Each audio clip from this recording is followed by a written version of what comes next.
all good things must come to an end.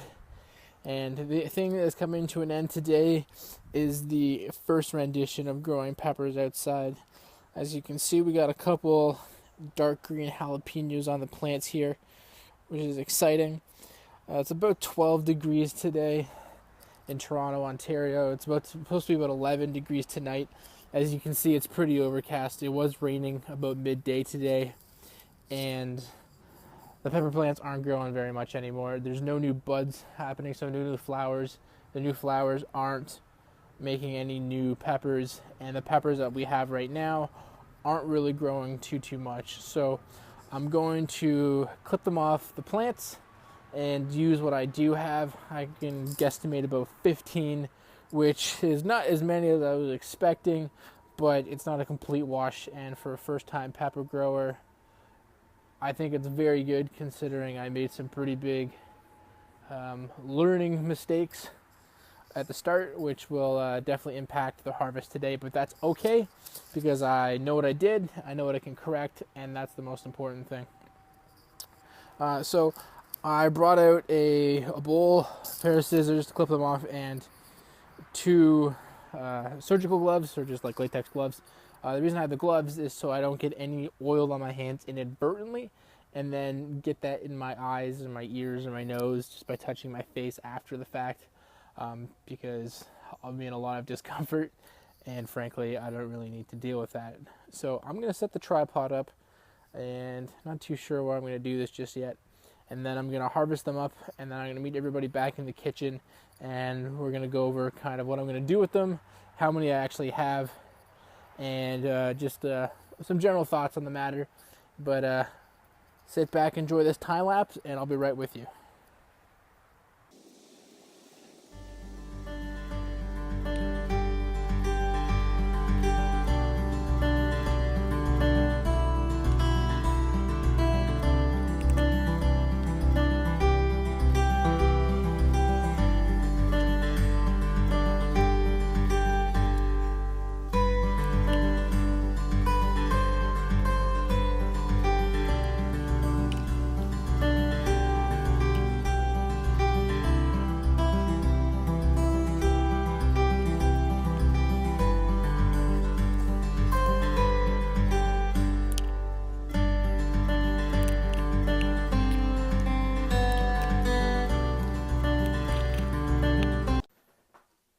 And we're back inside the kitchen, as it looks familiar, the countertop from the meal preps. So we got all of our peppers clipped and ready, and I prepared a leftover Costco tray with some paper towel, and I'm going to transfer them all over there. Apologies for that weird transition there, so let's just pour this out. Stick this up here. Apparently my phone ran out of space, so we'll try this again. So we have 3, and then 6, and then 9, 12, 15, 18. So a dozen and a half peppers of varying size. I think this is probably the largest, and one of these over here is the smallest.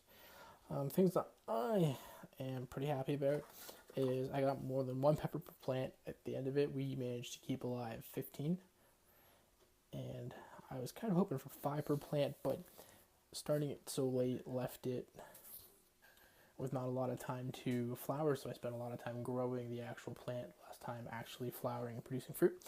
And the other thing is that since the fruit starts later, it has less time to develop into much larger peppers. So a couple things that I'm going to do with these, let's get this back into focus, is some of them I'm going to slice up, keep the seeds for next year. I have silicate on the way from China that I can package it away. Gotta focus here. As well as I'm going to put the actual pepper into the oven for about 8 hours, and I'll do a video of this, and I'm then going to blend it into a dust so I can put it as like a seasoning or like a rub for various meats, and maybe I'll do like almonds or something coated in it. But anyway, this was the final update growing video of the year. The next video is probably going to be a wrap up / what I've done with the actual peppers. I think that's going to happen next weekend. I'm going to let these guys dry out, just make sure there's no extra water. And of course, we still have this plant, which is the chocolate habanero, and it is producing another great crop. And Nicholas and I will decide what to do with that when Thanksgiving comes around. Anyway, guys, thanks so much, and we'll check you in the next video. Take care.